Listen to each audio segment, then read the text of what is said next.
Bonjour à tous et à toutes, bienvenue dans ce nouveau numéro de la Minute Cinéma. Cette semaine, Astérix, le domaine des dieux d'Alexandre Astier est à l'affiche. Ce film d'animation pour les enfants et les grands-enfants est un vrai régal. Retrouvez tous les personnages connus et archi-connus de l'univers de Sampe et Goscinny.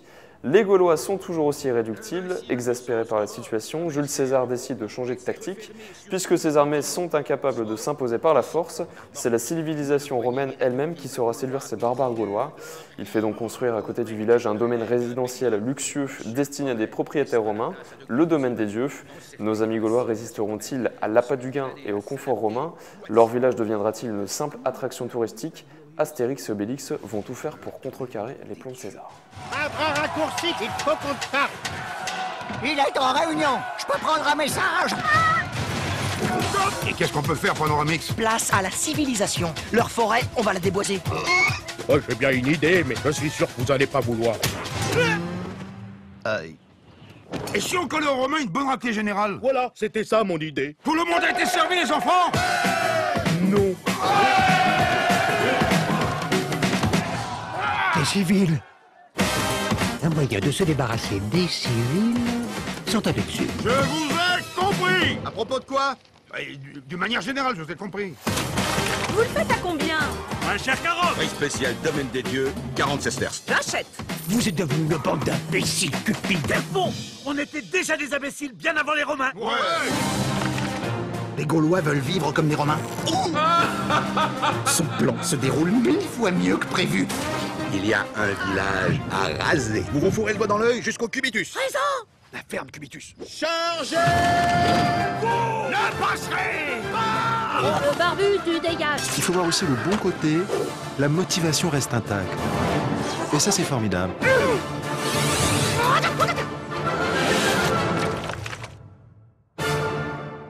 Ah, ça va pas être la même limonade, là.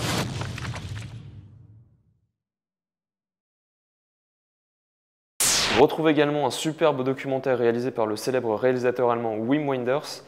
Celui-ci retrace le parcours de Sebastião Salgado, un des plus grands photographes vivants. L'artiste s'est préoccupé de la représentation de la misère humaine une grande partie de sa vie, notamment celle et au Rwanda, pour citer quelques exemples. Mais pas seulement, puisqu'il s'est aussi attardé à photographier des paysages et des environnements idylliques. Wenders nous emmène à la fois en enfer et au paradis. Le documentaire est ponctué de voix off de Salgado et de Wenders, amis depuis quelques années. Et le réalisateur est parvenu à nous donner le point de vue, au sens littéral du terme, du photographe via le sien propre, un document unique. Des constructions de pyramides, la tour de Babel, les mines du roi Salomon. Comment aurais-je pu me douter que j'allais découvrir bien plus qu'un photographe?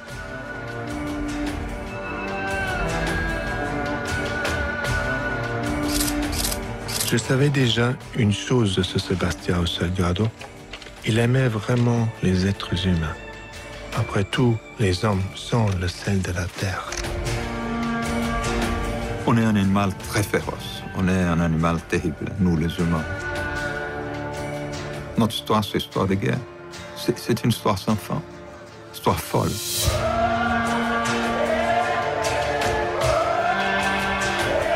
Je crois qu'on peut mettre beaucoup de photographes différents dans le même endroit.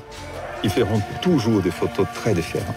Ils forment leur manière de voir, chacun en fonction de son histoire.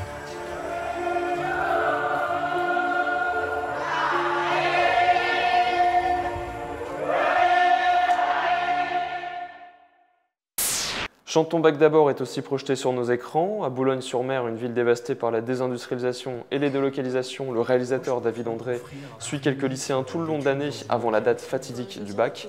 C'est un documentaire poignant sur une période clé de chacun d'entre nous, l'adolescence, jalonnée de rêves et de désillusions. Le parti pris est étonnant, faire chanter à ces garçons et filles leur joie, leur bonheur, leur souffrance. Comme dans un opéra ou une comédie musicale, on pense évidemment à West Side Story. C'est un hymne à la liberté et à la résilience. Et donc, au niveau de l'objectif, tu vises un bac plus 5? Je sais pas du tout. Si vous avez 17 ans, si un beau jour vous les avez eus, si vous êtes encore enfant, au fond, ou si vous n'y croyez plus. Elle est vraiment très heureuse dans son monde, mais je peux pas la laisser rêver. Là, ça va mieux, mais une période où j'angoissais à l'idée d'aller en cours et je sais pas pourquoi. Faire CAP esthéticienne, c'est bien ça. Pour faire le maillot à ta mère. une ville au bord de mer. Mais tu suis son idée, c'est peut-être pas la tienne. C'est ça que je veux te faire comprendre. Je suis pas obligé de suivre mes idées.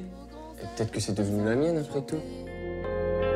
Si vous êtes adolescent, et si vous l'avez été, est-ce que le monde a changé? Est-ce que le monde a changé?